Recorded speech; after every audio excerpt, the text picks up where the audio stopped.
Welcome শুভ teaching Bangla চ্যানেলে তোমাদেরকে স্বাগত জানাই। আজকের ভিডিওতে আলোচনা করব দ্বন্দ্ব সমাস ও দ্বিগু সমাস। সমাস কি, সমাসের প্রকারভেদ এই সম্পর্কে আলোচনা করা হয়েছে। যদি তোমরা দেখে না থাকো তাহলে অবশ্যই তোমরা সেই ভিডিওগুলো দেখে নিবে। যদি তোমাদের পূর্ব ধারণা যদি থাকে তাহলে সমাসের প্রকারভেদগুলো তোমাদের বুঝতে অনেক সুবিধা হবে। তাই অবশ্যই তোমরা সমাস জিনিসটা কি সেটা অবশ্যই তোমরা সেই ভিডিওটা দেখে তারপরে এই ভিডিওটা দেখার চেষ্টা করবে। তাহলে তোমাদের এই প্রকারভেদের যেগুলো রয়েছে সেই প্রকারভেদগুলো তোমাদের বুঝতে অনেক সুবিধা হবে। আমরা জানি সমাজকে প্রধানত 6টি ভাগে ভাগ করা হচ্ছে। তার মধ্যে আজকে আমরা আলোচনা করব দ্বন্দ্ব সমাস এবং দ্বিগু সমাস নিয়ে আলোচনা করব। প্রথমে আমরা দেখে নেব দ্বন্দ্ব সমাস। আচ্ছা, আমরা সাধারণত দ্বন্দ্ব কথার অর্থ কি জানি? আমরা সাধারণত দ্বন্দ্ব কথার অর্থ জানি ঝগড়া।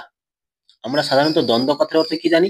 আমরা সাধারণত দ্বন্দ্ব কথার অর্থ জানি ঝগড়া, বিবাদ বা কলহ, তাই তো?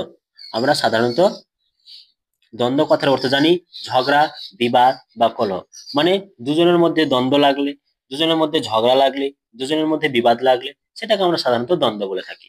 কিন্তু এই ব্যাকরণে সমাসের ক্ষেত্রে আমরা কিন্তু দ্বন্দ্ব শব্দের অর্থ বিবাদ, ঝগড়া, কলহ এগুলো না বলে আমরা অন্য কিছু বলবো। কি বলবো? যদি আমরা দ্বন্দ্ব সমাসের ভিতরের অর্থ বা পারিভাষিক অর্থ যদি আমরা জানার চেষ্টা করি তাহলে আমরা জানতে পারবো এই দ্বন্দ্ব শব্দের অর্থ হচ্ছে জোড়া, মিলন, যুগ্ম। তাহলে ব্যাকরণে যে সমাস রয়েছে সেই সমাসে দ্বন্দ্ব শব্দের অর্থ কি? দ্বন্দ্ব শব্দের অর্থ হচ্ছে জোড়া, মিলন, যুগ্ম। আশা করি দ্বন্দ্ব শব্দের অর্থ বোঝা গেল। যদি পরীক্ষায় আসে দ্বন্দ্ব শব্দের অর্থ কি, তাহলে আমরা অবশ্যই জোড়া, মিলন, যুগ্ম যে কোনো আমরা একটা লিখবো।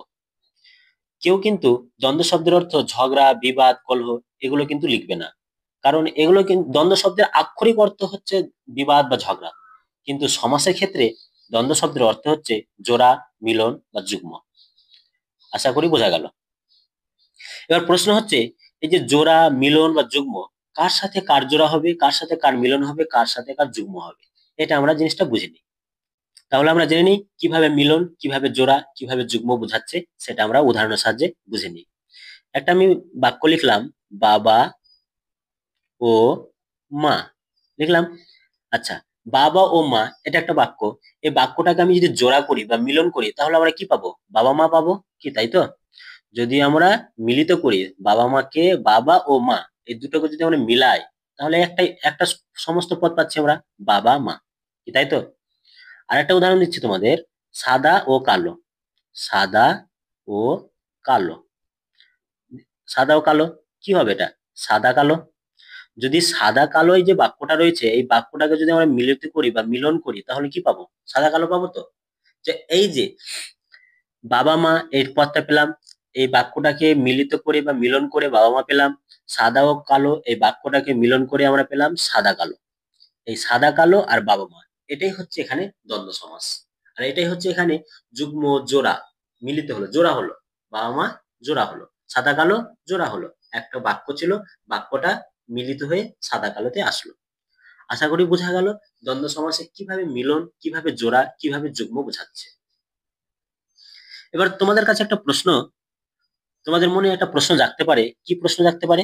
যে পরীক্ষাতে বাবা মা থাকবে, বাবা ও মা তো থাকবে না, তাহলে আমি কি করে বুঝবো যে বাবা মাকে বাবা ও মা করতে হবে, সাদা কালোকে সাদা ও কালো করতে হবে? কিভাবে আমি সমাজটা নির্ণয় করব সেটা আমরা এবার দেখে নিব।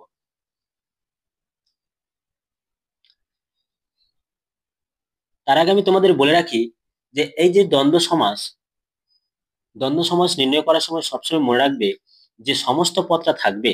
সমস্ত পদ কি ছিল? বাবা মা, তাই তো? সমস্ত পদ কি ছিল? বাবা মা। এই সমস্ত পদের মাঝখানে কি বসবে? সমস্ত পদের মাঝখানে সবসময় ও, আর, এবং, বা এগুলো কিন্তু সমস্ত পদের মাঝখানে বসবে। কি বললাম? সমস্ত পদ যে আছে, সমস্ত পদে দুটো পদ পাবো আমরা, পূর্ব পদ ও পরপদ। এই পূর্ব পদ ও পরপদের মাঝখানে আমরা এই এগুলোর মধ্যে একটা বসাবো। আমরা সাধারণত বেশিরভাগ কিন্তু ও বসাই। সাধারণত আমরা বেশিরভাগ কি বসাই? ও বসাই। তাহলে কিভাবে আমরা সমস্ত পদ যে আছে দুই পদের মধ্যে আমরা বসাচ্ছি ওটা, সেটা আমরা দেখে নেবো। কিভাবে বুঝবো যে এক্ষেত্রে আমাদেরকে ও বসাতে হবে? এটা আমরা দেখে নিই এবার। তার আগে আমরা জেনে নিই সংজ্ঞাটা। তাহলে যদি আমরা সংজ্ঞাটা জেনে নিই তাহলে আমরা দ্বন্দ্ব সমাস নির্ণয় করতে আমাদের সুবিধা হবে। সংজ্ঞা দেখো, দ্বন্দ্ব সমাস কাকে বলে? যে সমাসে প্রত্যেকটি সমসমান পদের অর্থ প্রধানভাবে বোঝায় তাকে দ্বন্দ্ব সমাস বলে। কি বললাম? যে সমাসে প্রত্যেকটি সমসমান পদের অর্থ প্রধানভাবে বোঝায় তাকে আমরা কি বলবো? দ্বন্দ্ব সমাস। আচ্ছা, প্রত্যেকটি মানে কি? প্রত্যেকটি মানে হচ্ছে পূর্বপদ আর পরপদ, অর্থাৎ মা পূর্বপদ, বাপ পরপদ। এই প্রত্যেকটি পদেরই অর্থ কিন্তু প্রধানভাবে বোঝাবে, অর্থাৎ কেউ কম থাকবে না। মাটাও প্রধানভাবে বোঝাবে, বাপটাও প্রধানভাবে বোঝাবে। এক্ষেত্রে সেটাকে আমরা বলবো কি? দ্বন্দ্ব সমাস। তাহলে বোঝা গেল, যদি পূর্বপদ আর পরপদ দুটি অর্থ যদি সমানভাবে প্রাধান্য পায় তাহলে তাকে আমরা বলবো দ্বন্দ্ব সমাস। যে কোনো একটা পদ প্রাধান্য পেলে হবে না, কিন্তু দুটো পদকে প্রাধান্য পেতে হবে। তুমি দেখো এখানে মা, এই মা পদটা তো প্রাধান্য পাচ্ছে। বাপ, এই বাপ পদটা তো প্রাধান্য পাচ্ছে। দুটো তো সমান প্রাধান্য পাচ্ছে। দুটো যদি সমান প্রাধান্য পায় তাহলে আমরা তাকে কি বলবো? দ্বন্দ্ব সমাস বলবো। কিভাবে আমি এটা নির্ণয় করেছি আমি এটা পরে বলছি। তোমরা আগে বোঝার চেষ্টা করো যে আগে মা বাপ যে রয়েছে এখানে দুটো পদ প্রাধান্য পাচ্ছে কিনা। অর্থাৎ দুটো পদ বলতে পরপদ আর পূর্বপদ। পূর্বপদ আর পরপদ দুটোই পদই যদি প্রাধান্য পায় তাহলে তোমরা বুঝে নেবে এটা দ্বন্দ্ব সমাসের উদাহরণ। কি বোঝা গেছে? আশা করি বোঝা গেছে। যদি বোঝা যায় তাহলে অবশ্যই কমেন্ট বক্সে কমেন্ট করে জানাবে। এবার আমরা দেখে নেব কিভাবে আমরা এই সমস্ত পদকে ব্যাস বাক্যতে মা ও বাপ করলাম সেটা। একটা উদাহরণ আমি তোমাদের দিয়েছিলাম সাদা কালো, তাই তো দিয়েছিলাম সাদা কালো। আচ্ছা, প্রথমে আমি সমস্ত পদ নিই, যেহেতু পরীক্ষাতে তোমাদের সমস্ত পদ থাকবে, ব্যাস বাক্য থাকবে না। আচ্ছা, আমি একটা সমস্ত পদ নিলাম সাদা কালো। এই সাদা কালো সমস্ত পদকে আমরা ব্যাস বাক্য করবো। কিভাবে করব? আচ্ছা, তোমরা বলো তো, সাদা ও কালো এখানে কটি পদ রয়েছে? নিশ্চয়ই দুটি পদ রয়েছে। এটা হচ্ছে পূর্বপদ, এটা হচ্ছে পরপদ। কি তাই তো? এটা হচ্ছে পূর্বপদ আর এটা হচ্ছে পরপদ, তাই তো? আচ্ছা, এবার দুটি পদ তো আমরা পেলাম। দুটি পদ কি সমান অর্থ প্রাধান্য পাচ্ছে? সাদা, সাদাটাকে আমরা ততটাই গুরুত্ব দিই যতটা আমরা কালোকে গুরুত্ব দিই। মানে আমরা দুটো পদ এখানে কিন্তু প্রাধান্য পাচ্ছে। দুটো পদ যদি প্রাধান্য পায় তাহলে সেক্ষেত্রে দ্বন্দ্ব সমাস হবে। এটা কোনো অসুবিধা নেই তোমাদের বুঝতে। আচ্ছা, ব্যাস বাক্য সময় আমি কি বলেছিলাম একটু আগে, তোমরা খেয়াল করো যে দুটি পদের মাঝখানে ও এবং আর বা এগুলো আমরা বসাবো। দুটি পদের মাঝখানে, দুটি পদ বলতে কি? পূর্বপদ আর পরপদ। এই দুটি পদের মাঝখানে আমরা ও বসাবো। আমি এটাও কথা বলেছিলাম, আমরা দ্বন্দ্ব সমাসে বেশিরভাগ ক্ষেত্রে আমরা সাধারণত মাঝখানে ও বসাই। তাহলে আমরা মাঝখানে কি বসাবো? সাদা ও কালো। হয়ে গেল। দুটি পদের মাঝখানে ও বসালাম আমরা, পূর্বপদ আর পরপদ, এই দুটি পদের মাঝখানে আমরা ও বসালাম। হয়ে গেল আমাদের ব্যাস বাক্য। কি বোঝা গেছে? আচ্ছা, তোমাদের এক্ষেত্রে আর একটা তোমাদের হিন্টস দিয়ে রাখি, সহজ সুবিধা। কি? পূর্বপদ আর পরপদ যে থাকবে দুটো পদেরই শেষে সাধারণত বেশিরভাগ ক্ষেত্রে শূন্য বিভক্তি থাকে। কি? বেশিরভাগ ক্ষেত্রে কিন্তু শূন্য বিভক্তি থাকে। এটা সাধারণত থাকে, কোনো কোনো ক্ষেত্রে নাও থাকতে পারে।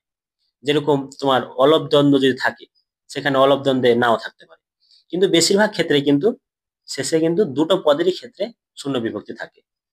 আর দুটো পদেরই যদি ক্ষেত্রে যদি শূন্য বিভক্তি থাকলে সাধারণত আমরা জেনে নেব দ্বন্দ্ব সমাসের উদাহরণ। আরো কয়েকটি উদাহরণ দিচ্ছি তোমাদের, দেখো বুঝতে তোমাদের সুবিধা হবে। এখানে দেখো ভাই বোন, এটা সমস্ত পদ রয়েছে তো। তোমাদের পরীক্ষায় কিন্তু সমস্ত পদ থাকবে। দেখো, ভাই ও বোন দুটো পদেরই শেষে শূন্য বিভক্তি রয়েছে আর দুটো পদই কিন্তু প্রাধান্য পাচ্ছে। ভাইকে আমরা যতটা গুরুত্ব দিই, প্রাধান্য দিই, বোনকে আমরা ততটা দিই। তাই ভাই ও বোন, শুধু আমরা মাঝখানে ও লাগাবো, হয়ে যাবে। পণ্ডিত মূর্খ, মাঝখানে শুধু ও লাগাবো। পণ্ডিত ও মূর্খ দুটি পদেরই যদি অর্থ প্রাধান্য পায় শুধু মাঝখানে আমরা ও লাগাবো, হয়ে যাবে আমাদের ব্যাস বাক্য পণ্ডিত ও মূর্খ। কি বোঝা গেছে কিভাবে আমরা ব্যাস বাক্য করছি? দেখো, তুমি আমি, তুমি আর আমি বা তুমি ও আমি, যেটা করতে পারো, কোনো অসুবিধা নেই ক্ষেত্রে। হাসি খেলি, হাসি ও খেলি। তারপরে দেখো ধনী দরিদ্র, ধনী ও দরিদ্র দুটো পদই কিন্তু প্রাধান্য পাচ্ছে। আর দুটি পদই প্রাধান্য পাচ্ছে বলে আমরা মাঝখানে শুধু ও লাগাচ্ছি, হয়ে যাচ্ছে আমাদের ব্যাস বাক্য। কিভাবে আমরা আমরা সমস্ত পদ থেকে ব্যাস বাক্য করছি আশা করি বোঝা যাচ্ছে। তারপরে দেখো বাড়ি ঘর, বাড়ি ও ঘর। বোঝা গেল দ্বন্দ্ব সমাস কিভাবে আমরা নির্ণয় করছি, সমস্ত পদ থেকে কিভাবে আমরা ব্যাস বাক্য যাচ্ছি, আশা করি বোঝা গেল। সমাসের কিছু ভাগ রয়েছে, সেই ভাগগুলো আমরা একটু জেনে নিই। দ্বন্দ্ব সাধারণত বিশেষ্য পদে সমাস হয়। উভয় পদই কি হয়? বিশেষ্য পদ হয়। দেখো, ভাই বোন উভয় পদই বিশেষ্য রয়েছে। এবার বিশেষণ পদ মিলেও কিন্তু সমাস হয়। পণ্ডিত মূর্খ, পূর্বপদ আর পরপদ দেখো দুটো পদ মিলে কিন্তু বিশেষণ হচ্ছে। যদি পরীক্ষায় আসে উভয় পদ বিশেষ্য পদের একটি দ্বন্দ্ব সমাসের উদাহরণ দাও, তখন তোমরা দিতে পারো ভাই বোন। এছাড়া মাতা পিতা, মা বাবা, দাদা দিদি, এগুলো তোমরা উভয় পদ বিশেষ্য দ্বারা উদাহরণ দিতে পারো। ধর্ম কর্ম। তারপরে উভয় পদই সর্বনাম থাকবে। তুমি আমি, তুমিও আমি, যে সে, যে ও সে, এগুলো থাকবে উভয় পদই সর্বনাম। তারপর উভয় পদে ক্রিয়াপদ থাকবে। হাসি খেলে, হাসিও খেলি, হাসি কান্না, হাসিও কান্না, আসা যাওয়া, আসা ও যাওয়া, চলাফেরা, চলা ও ফেরা, এগুলো কিন্তু উভয় পদ ক্রিয়াপদ বিশেষণযুক্ত। উভয় পদ কিন্তু ক্রিয়াপদ দ্বারা দ্বন্দ্ব সমাস হয়। বিপরীতার্থক শব্দযোগ দ্বন্দ্ব সমাস হয়। ধনী দরিদ্র, ধনী ও দরিদ্র।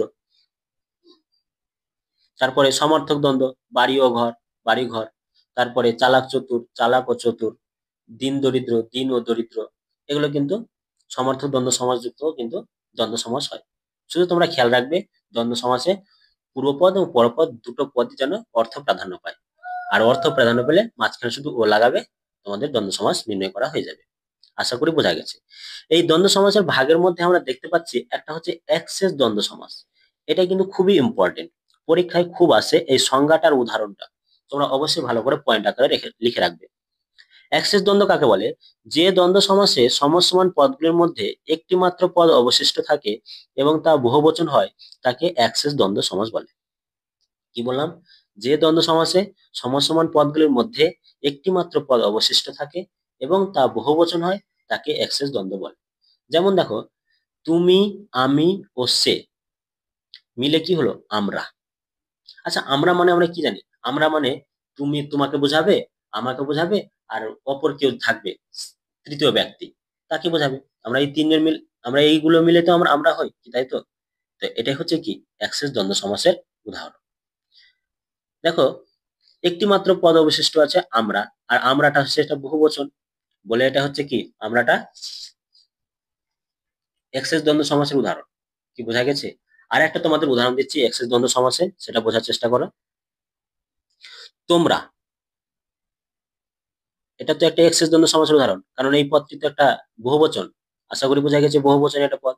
আচ্ছা, তোমরা মানেটা কি? তোমরা বলতে কাদেরকে বোঝাচ্ছে? তোমরা বলতে তুমি ও সে। এখানে তো আমি আমাকে তো আর বোঝাচ্ছে না। তোমরা বলতে তুমি ও সে। তো তুমি ও সে মিলে হলো তোমরা। তাই এটা হচ্ছে কি এক্সেস দ্বন্দ্বের সমাসের উদাহরণ। যদি আমরা ছাত্ররা বলি, যদি ছাত্ররা বলি তাহলে আমরা সাধারণত কি বুঝি? ছাত্র আর ছাত্রীকে মিলে তো আমরা ছাত্ররা বুঝি। তাই ছাত্র ও ছাত্রী হলো ছাত্ররা। যদি আমরা বলি পুত্ররা, পুত্ররা মানে কি? পুত্ররা বলতে পুত্রী আর পুত্র আর কন্যা দুজনকে বোঝাচ্ছে। তাই এটা পুত্র ও কন্যা। এইভাবে আমরা কিন্তু এক্সেস দ্বন্দ্ব সমাস করব। আশা করি বোঝা গেছে এক্সেস দ্বন্দ্ব সমাস। যদি না বোঝা যায় তাহলে অবশ্যই কমেন্ট বক্সে কমেন্ট করে জানাবে। তারপরে অলব দ্বন্দ্ব রয়েছে। মাঠে ঘাটে, মাঠ ও ঘাটে, মাঠে ও ঘাটে, এটা হচ্ছে অলব দ্বন্দ্ব। বহুপদময় দ্বন্দ্ব, স্বর্গমর্ত পাতাল, স্বর্গমর্ত পাতাল। এই বহুপদময় দ্বন্দ্ব যেখানে থাকবে, অর্থাৎ তিনটি পদ মিলে যদি সমস্ত পদ হয়, সেক্ষেত্রে ওটা তোমরা দুটো পদের পরে ব্যবহার করবে। অর্থাৎ স্বর্গ কমা মর্ত লিখে তারপরে ওটা দিবে। আর যদি দুটো পদ থাকে তো মাঝখানেও, এক্ষেত্রে কোনো অসুবিধা নেই। আশা করি বোঝা গেল।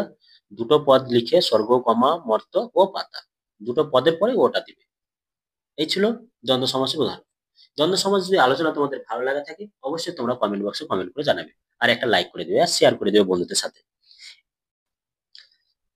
এবার আমরা দেখে নেবো দ্বিগু সমাস। দ্বিগু সমাসটা কি সেটা দেখো। প্রথমে দেখো, এই দ্বিগু একটি সমাসবদ্ধ সংস্কৃত শব্দ। এই দ্বিগু একটি সমাসবদ্ধ সংস্কৃত শব্দ। এই দ্বিগুটাকে যদি আমরা ব্যাসবাক্য করি সংস্কৃতে, তাহলে আমরা কি পাবো?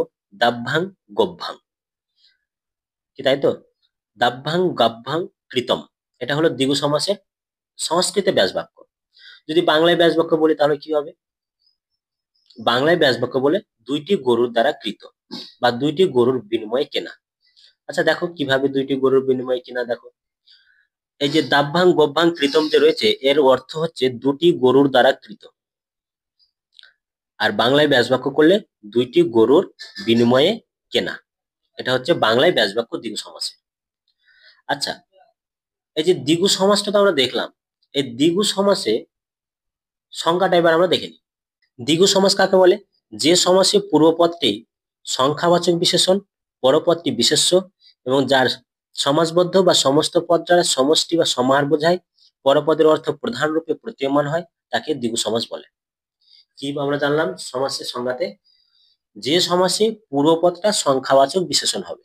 কি হবে পূর্বপদটা? সংখ্যাবাচক বিশেষণ। আচ্ছা, প্রথমে তোমাদের একটা উদাহরণ লিখি, তাহলে তোমাদের বুঝতে সুবিধা হবে। আচ্ছা, আমি একটা উদাহরণ লিখলাম, নবরত্ন। নবরত্ন একটু উদাহরণ লিখলাম। আচ্ছা, তোমাদের তো এটা বুঝতে সুবিধা নেই, এটা একটা সমস্ত পদ। আর এটাও তোমাদের অসুবিধা নেই, এখানে দুটো পদ রয়েছে, একটা হচ্ছে পূর্বপদ, একটা পরপদ।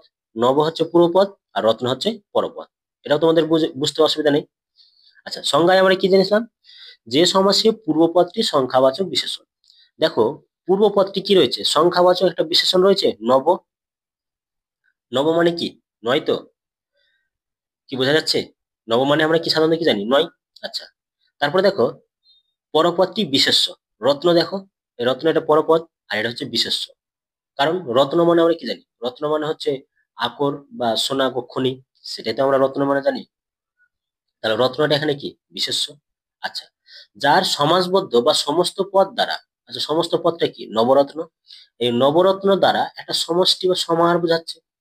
সমষ্টি বোঝাচ্ছে না? নবরত্ন মানে নয়টা রত্ন, নয়টা রত্নের সমষ্টিকে বোঝাচ্ছে না? আশা করি বোঝাচ্ছে। আচ্ছা, এবার কি বলছি সংজ্ঞাতে? পরপদের অর্থ প্রধান রূপে প্রতীয়মান হয়। আচ্ছা, পরপদ কি রয়েছে? রত্ন। আচ্ছা, তোমরা বলো তো, নবরত্ন এই দুটো পদের মধ্যে কোন পদটা প্রাধান্য পাচ্ছে? নব প্রাধান্য পাচ্ছে না রত্ন প্রাধান্য পাচ্ছে? নিশ্চয়ই রত্ন প্রাধান্য পাচ্ছে। তার মানে পরপদের অর্থ প্রাধান্য পাচ্ছে। আর পরপদের অর্থ প্রাধান্য পেলে আমরা সাধারণত কি জানবো? না, দ্বিগু সমাসের উদাহরণ। আমি আবার বলছি, পূর্বপদটা যদি সংখ্যাবাচক বিশেষণ হয় আর পরপদটা যদি বিশেষ্য হয়, আর পুরো সমস্ত পদের দাঁড়ানোর মধ্যে পরপদের অর্থ যদি প্রধান রূপে প্রতীয়মান হয় বা প্রাধান্য পায়, তাহলে তাকে আমরা দ্বিগু সমাস বলবো। কি বোঝা গেছে? আমি আরেকটা উদাহরণ দিচ্ছি, বোঝার চেষ্টা করো। বোঝার চেষ্টা করো। তিন রাস্তা। কি দিলাম? তিন রাস্তা। এখানে তোমরা বুঝতে পারছো যে শুরুতে রয়েছে সংখ্যা, মানে পুরো পদটা রয়েছে সংখ্যা, সংখ্যাবাচী বিশেষণ। পরপদটা কি? রাস্তা। এটা একটা বিশেষ্য পদ, কোনো অসুবিধা নেই। আচ্ছা, তিন রাস্তা এটা একটা সমস্ত পদ, এটাও তোমাদের বুঝতে অসুবিধা নেই। এবার দেখো, এটার দ্বারা একটা সমষ্টি বোঝাচ্ছে কিনা? তিনটা রাস্তা, তিনটা রাস্তা তার সমষ্টি বোঝাচ্ছে তো। আচ্ছা, এবার দেখো এখানে পরপদ কি রয়েছে? রাস্তা। এই রাস্তাটা দেখো প্রাধান্য পাচ্ছে। তিন প্রাধান্য পাচ্ছে না রাস্তা প্রাধান্য পাচ্ছে? নিশ্চয়ই রাস্তা প্রাধান্য পাচ্ছে। আর রাস্তাটা কি? পরপদ। এখানে পরপদের অর্থ প্রাধান্য পাওয়ার জন্য এটা হচ্ছে কি? দ্বিগু সমাসের উদাহরণ। কি বোঝা গেল? তিন রাস্তা, তারপরে একটু আগে কি দিলাম? নবরত্ন। এগুলো হচ্ছে দ্বিগু সমাসের উদাহরণ। আমি আবার বলছি, যদি পূর্বপদটা সংখ্যাবাচক বিশেষণ হয় এবং পরপদটা যদি বিশেষ্য হয় এবং সমস্ত পদের অর্থ দ্বারা যদি সমষ্টি বোঝায় আর বুঝিয়ে পরপদের অর্থ যদি প্রাধান্য পায়, তাহলে তাকে আমরা বলবো দ্বিগু সমাস। দ্বিগু সমাসের সমস্ত পদটা আমরা বুঝে নিলাম। দ্বিগু সমাস নির্ণয় কিভাবে করব সেটা আমরা দেখে নিই। এবার নির্ণয় কিভাবে করব? কিচ্ছু করতে হবে না। দ্বিগু সমাস খুব সহজভাবে নির্ণয় করতে হয়। কিভাবে নির্ণয় করতে হয় দেখো, পূর্বপদ কি আছে? তিন। আচ্ছা, পূর্বপদ যেমন আছে তেমন লিখে দাও, কোনো অসুবিধা নেই। তিন লিখলে। আচ্ছা, পরপদ কি আছে? রাস্তা। রাস্তা লিখে দাও। তা বলছি তোমাদের, ধৈর্য ধরো। রাস্তা লিখলে। আচ্ছা, তারপরে আমরা সংজ্ঞায় কি জেনেছিলাম? সমস্ত পদ বা সমাসবদ্ধ পদ দ্বারা সমষ্টি বা সমাহার বোঝায়। কি বোঝাচ্ছে? সমষ্টি বা সমাহার বোঝায়। শেষে আমরা সমাহার লাগাবো। কি লাগাবো? শেষে সমাহার লাগালাম। সমাহার। আচ্ছা, তাহলে আমরা শেষে কি লাগালাম? শুধু সমাহার। তাহলে তিন রাস্তা সমাহার। আচ্ছা, এক্ষেত্রে তোমরা এখানে খেয়াল রাখো, তিন রাস্তা সমাহার কি আমাদের কি শুনতে ভালো লাগছে? যদি তোমরা সমাসের প্রথম ভিডিওটা যদি দেখে থাকো, তাহলে আমি সেখানে বলে হবো যে সমাস নির্ণয় করলে হবে না, সমাসটা যাতে আমাদের শ্রুতি মধুর হয়, শুনতে যাতে ভালো লাগে, বাকযন্ত্রের সুবিধা হয়, তাহলেই কিন্তু সমাস হবে। তিন রাস্তা সমাহার শুনতে ভালো লাগছে? নিশ্চয়ই ভালো লাগছে না, বলতেও ভালো লাগছে না। তাহলে কি করলে বলতে ভালো লাগবে? তোমাদের কিছু করতে হবে না, কিছুই ভাবতে হবে না। পরপদ যেটা রয়েছে সেক্ষেত্রে একটা তোমরা বিভক্তি বসাবে। কি বসাবে? বিভক্তি। র বিভক্তি বসালাম। এবার প্রশ্ন, কোন বিভক্তি বসাও? যে বিভক্তিটা বসিয়ে তোমার বাক্যটা শুনতে ভালো লাগবে সেই বিভক্তি বসাবে।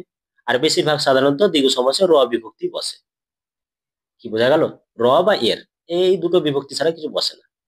এবার তোমরা দেখবে কোথায় র বসছে আর কোথায় এর বসছে, ওটা তোমরা নিজেরা যদি বাক্যটা পড়লে তোমরা অটোমেটিক বুঝে যাবে। তাহলে তিন রাস্তা, এটা যে রয়েছে এটা ব্যাস বাক্য কি হলো? তিন রাস্তার সমাহার হয়ে গেল দ্বিগু সমাসের ব্যাস বাক্য। কি বোঝা গেছে? আচ্ছা, নবরত্নটা তো বোঝার চেষ্টা করো তো, পারছো কিনা। এবার আমরা নবরত্নটা দেখে নেব, কিভাবে আমরা ব্যাস বাক্যটা করবো দেখে নিই আমরা। নবরত্ন লিখলাম তো। ব্যাস বাক্যটা আমরা কিভাবে শিখলাম? শুধু আমরা পরপদের শেষে একটা র বা এর বিভক্তি লাগাবো। পরপদ কি রয়েছে? রত্ন। এই রত্নের পদের সাথে র বা এর বিভক্তি লাগাবো। তোমরাই বলবে র প্রযোজ্য হবে না এর প্রযোজ্য হবে, তোমরা বাক্যটা পড়লেই বুঝতে পারবে। আমরা লিখি, নব আছে, নব লিখলাম। রত্ন, আচ্ছা রত্ন লিখলাম। আর সমাহার লিখলাম। এটাই তো আমাদের দ্বিগু সমাসের ব্যাস বাক্য নিয়ম। আচ্ছা, লিখলাম নবরত্ন। কোনটা লাগা? রত্নর সমাহার লিখলে সুবিধা হবে না রত্নের? নিশ্চয়ই রত্নের। এটা আমাদের বেশি সুবিধা হচ্ছে, শুনতেও ভালো লাগছে। নবরত্নের সমাহার, এটা হচ্ছে নবরত্ন। এই হচ্ছে দ্বিগু সমাসের ব্যাস বাক্য করার সহজ নিয়ম। আশা করি বোঝা গেছে। আবার বলছি, পরপদের শেষে র বা এর বিভক্তি লাগাবে, আর কিছু লাগাতে হবে না। আর শেষে সমাহার পদটা লাগাবে, আর কিছু লাগাতে হবে না দ্বিগু সমাসে। এবার তোমাদের মনে একটা প্রশ্ন রাখতে পারে এখানে, আচ্ছা নবর জায়গাতে কি আমরা নয় লিখতে পারি? না, এক্ষেত্রে কিন্তু নয় লেখা যাবে না। কেন যাবে না? আমরা সমস্ত পদে দেখছি পুরো পদটা নব লেখা আছে, তাই আমরা নবই লিখবো, এখানে আমরা কিন্তু নয় লিখবো না। সেটা আমরা অর্থটা আমরা বোঝার সুবিধার্থে আমরা নয় ধরবো, কিন্তু লেখার ক্ষেত্রে আমরা নবটাই লিখবো। আশা করি বোঝা গেছে। নবরত্নের সমাহার। আরো কয়েকটা উদাহরণ দিচ্ছি, তোমরা অবশ্যই বুঝতে পারবে। দেখো, তার আগে আমি বলে নিই, এই দ্বিগু সমাস প্রধানত কয় প্রকার। দ্বিগু সমাসের প্রকারভেদ কিন্তু আছে, সেটা অবশ্যই তোমরা খেয়াল রাখবে। দ্বিগু সমাস হচ্ছে দুই প্রকার। কি কি? সমাহার দ্বিগু সমাস, তদ্বিতার্থক দ্বিগু সমাস। এবার সমাহার দ্বিগু সমাস কাকে বলে দেখো। যে দ্বিগু সমাসে সমষ্টি বা সমাহার বোঝায় তাকে সমাহার দ্বিগু সমাস বলে। যে দ্বিগু সমাসে সমষ্টি বা সমাহার বোঝায় তাকে কি বলা হয়? সমাহার দ্বিগু সমাস। উদাহরণ দেখো, দুই নয়নের সমাহার, দুই নয়ন। দেখো, এটা হচ্ছে সমস্ত পদ। সমস্ত পদ, আমরা পুরো পদটা কি? দুই, দু আছে, দু যেমন আছে তেমন লিখেছি আমরা। নয়ন, পুরো পদ কি রয়েছে? নয়ন। নয়নের সাথে শেষে আমরা কি লিখেছি? একটা বিভক্তি অ্যাড করেছি, নয়নের এর বিভক্তি, আর শেষে আমরা সমাহার লাগালাম, হয়ে গেল ব্যাস বাক্য দুই নয়নের সমাহার। এবার তোমরা বলতে পারো, তো আপনি তো স্যার এখানে ব্র্যাকেটে দুই লিখেছেন, আমরা কি লিখতে পারি?